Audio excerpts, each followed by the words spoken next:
Namaste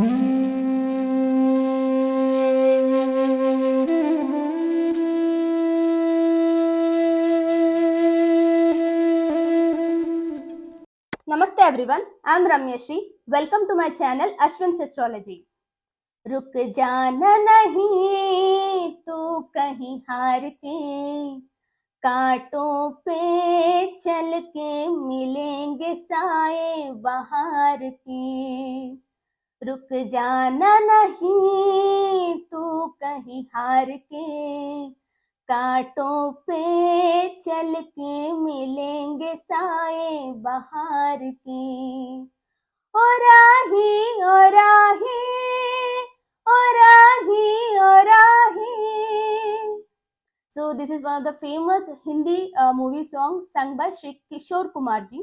I am singing this song today because today is 4th of August, birth anniversary of Shri Kishore Kumar ji. So as one of the biggest fans of Shri Kishore Kumar ji, I thought let me try to analyze the horoscope of Shri Kishore Kumar ji.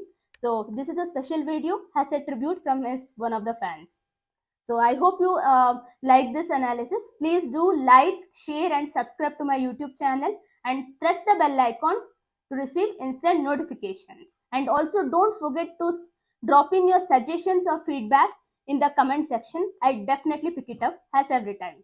So, as you can see on the screen, Shri Kishore Kumar ji is born on 4th of August 1929, 16 hours, that is 4 p.m. in Khandwa, Madhya Pradesh, India. So, Shri Kishore Kumar ji is born in Dhanur Lagna, Sagittarius Lagna, and Saturn, who is the second and third lord, is in the Lagna and is retrograde here. And we can see that the Lagna lord Jupiter is in the 6th house and is aspecting his 12th house, 2nd house, and also his 10th house. So the Lagna lord being in 6th house is making a connection with the 10th house. So it shows that some kind of service profession he would be in. And also because the Lagna is aspected by Venus and with such a retrograde Saturn very close to Lagna's degree. So having a benefic aspect is protecting the Lagna. So Venus happens to be the 6th lord as well as the 11th lord. So we can see here the benefic aspect of moon as well as the Mercury on the 2nd house. So moon I'm considering has benefit here because it's in its own Rashi. And Mercury also it is in its own nakshatra. So even though it's very close to sun and it's kind of a Amavasya, he was born on Amavasya only because just a 10-degree apart. So both moon and Mercury is aspecting his 2nd house along with sun. So we can see from all these positions, we can see that Sri Kishore Kumarji was a perfect filmy person, and the blessing or the cherry on the cake in this chart is Venus aspect on the Lagna. So Venus is not a Karaka planet for this Dhanur Lagna, but Venus being such a benefic and is straightly aspecting the Lagna. So the degree is also bit very close. So we can definitely see to that. And Venus is a Gnati Karaka from Gemini perspective, but he had Sri Kishore Kumarji had the biggest success or a leading success in the Venus Dasha itself. That is 1965 onwards till 1985. He died in 1987, but he had the biggest success in the Dasha of Venus itself. And we know Venus is the Karaka for music, for entertainment, and for all this filmy profession. So we can see that the huge influence of Venus on the Lagna. And also to mention, Venus is quite placed very powerful in Shadbal also along with the Saturn. So this Venus Saturn's 1/7 axis has definitely favored him, because when we come to D9 also we can see Venus here with Rahu, Mars, and also is aspecting the Lagna. And here we can see Jupiter is placed in the 2nd house.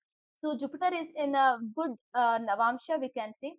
And also Jupiter here was placed in a benefic Rashi, in a benefic Nakshatra, and also going here to a good Navamsha only. It's Mercury's Navamsha, but Jupiter becomes like Uchchabilashi here, if we consider. And also if we consider from the Rashi Tulya Navamsha. So here it is Dhanur Lagna, it's the same Lagna if we try to transpose and see. So it's Rashi Tulya Navamsha. So Sun is present in the Lagna and Jupiter is aspecting it. So again having that benefic aspect, and also Mercury in the 2nd house, Venus in the 12th. So again we can say the Lagna is in a Shubhakartari also.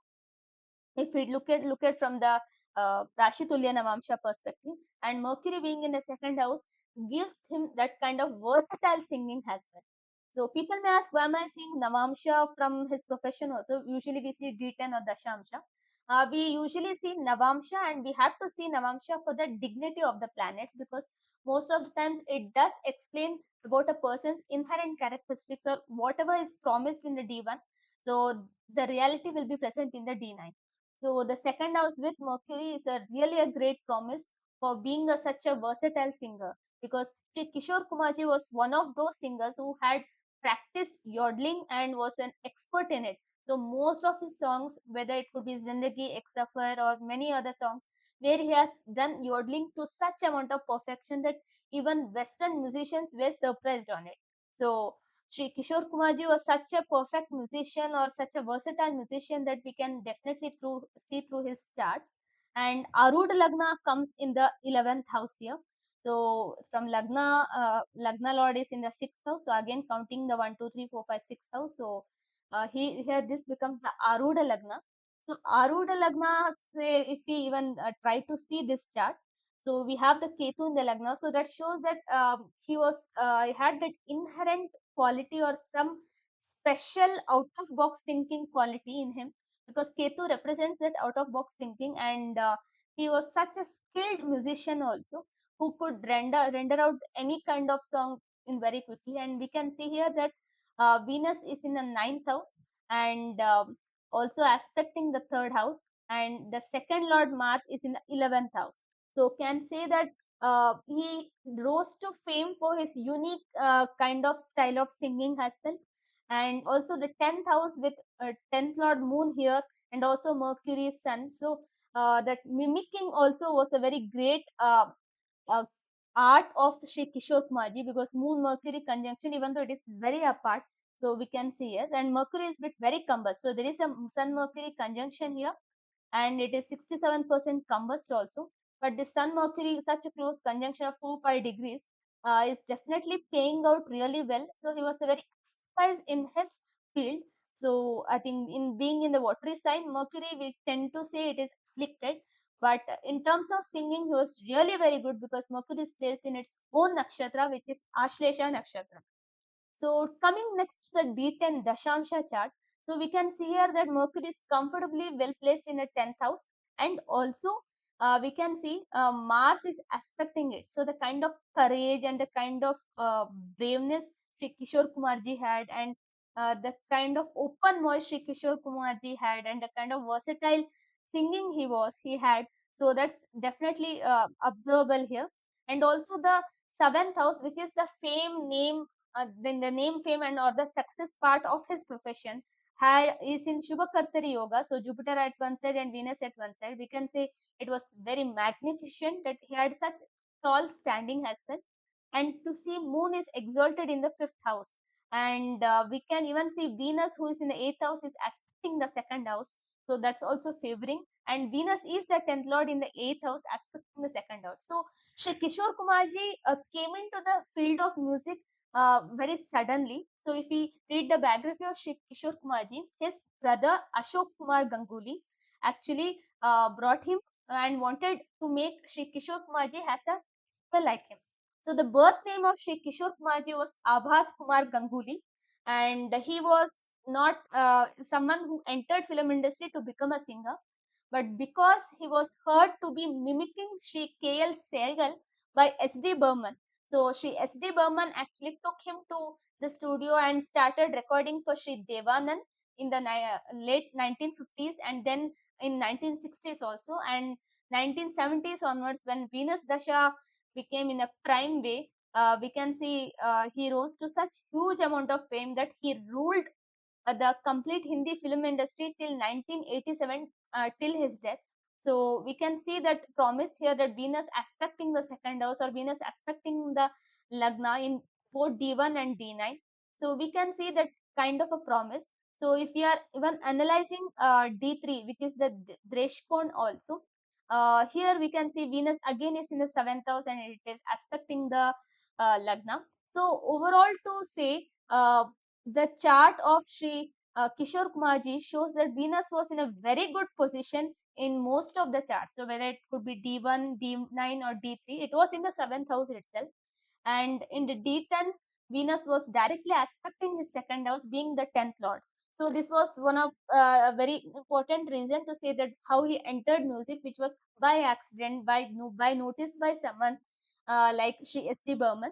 And we can even see here that Rahu and Saturn, who is retrograde, is in the 12th house. So we can, because Saturn is Vargotam, so compared to here, like Saturn was here in D1 also in Sagittarius, and here also it is in Sagittarius. So can say that Saturn is Vargotam in D1 as well as in D10. It is in the same Rashi.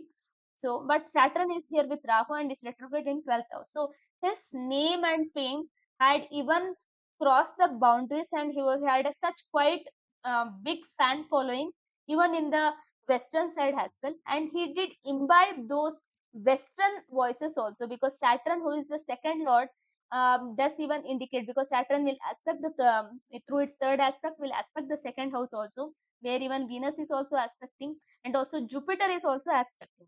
Because when in D1 also, if you see, Jupiter is aspecting the second house, and along with the other two benefits. So we can see that the kind of voice he had, or the kind of charisma he carried with him, definitely drew him a big amount of crowd actually. And definitely he was such a legendary singer. So most of the songs we did hear about him was all of motivational or inspirational songs. So the one which I sang before also, like Ruk Jana Nahi, so, or that one, or even Musafir Yaro, all these songs when we hear, I think it does motivates, and that's why even I like to listen to Shri Kishore Kumarji's songs again and again. So this was my short analysis of Shri Kishore Kumarji's horoscope. And to mention regarding from the Dasha also, we can see the highest amount of success he had was in Venus Mars and in Venus Rahu. So we can see from Venus, if we make it the Lagna, the Dasha Lagna. So from Venus, if we see, because Venus is the Karaka for music also. So from Venus, these planets were in second house. The second lord moon is in second house. The Lagna lord Mercury is in the second house. The third lord sun is also in the second house. So seeing from the Karakas Lagna, so the profession's Karakas Lagna also, we can see that it was a great promise of for him. Like there was a promise to have such great career in singing also. And the 10th lord in the 12th house, so his fame definitely crossed the boundaries, and it gave him a lot of support as well. So we can see that.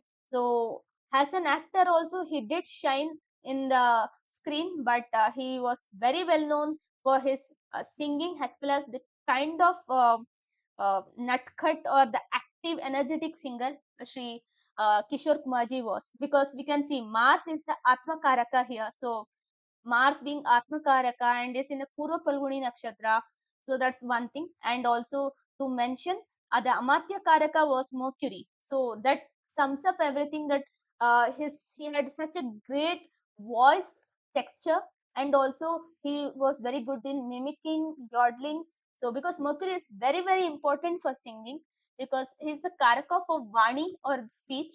So Sri Kishore Kumarji had everything in that. So seeing that kind of a very strong position of Mercury, as well as Venus influence on the Lagna, on the 10th house, and in the second house, in over the divisional charts we have seen, we can say that all these planets did influence him to have such a great amount of career, and getting the Venus Dasha at the right time was like cherry on the cake for him. And we can see here that there were as soon as Sun Dasha started from 1985 onwards, I think it did prove to be a maraka for him. And if we even see from the chart as well, Sun is in the 8th house. So in the Ashlesha Nakshatra, in a watery sign, so Sun doesn't feel comfortable here. And uh, even though being the 9th lord, it is in the 12th from itself. So this shows this acts like a maraka, because Sun is in 8th house here, and even in 8th house here. So it's not a maraka sign lord, but it is placed with a maraka sign lord, that is Mercury. And also Moon is an 8th lord only. So we can see that Sun Dasha was an ending Dasha for him. So that did end the career also for him. So in 1987, we lost Shri Kishore Kumar, and he had a glorious 20-25 years of singing career.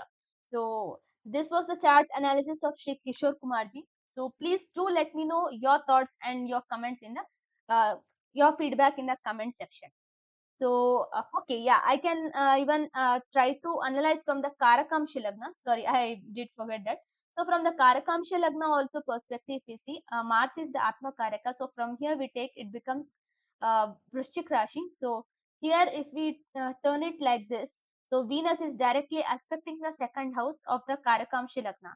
So, again, we are seeing the aspect of Venus on the Lagna, and also from Karakamshi Lagna in the second house, Saturn will placed. So in any way, if we turn and rotate and see the chart, we can see that huge amount of influence of Mercury, Venus, and all the Karaka planets of music on his chart. So in all the Virgas. So that's what makes Sri Kishore Kumarji such a legendary and such a popular singer. So if you like my video, please like, share and subscribe to my YouTube channel and press the bell icon to receive instant notifications. So until we meet again, thank you and have a good day.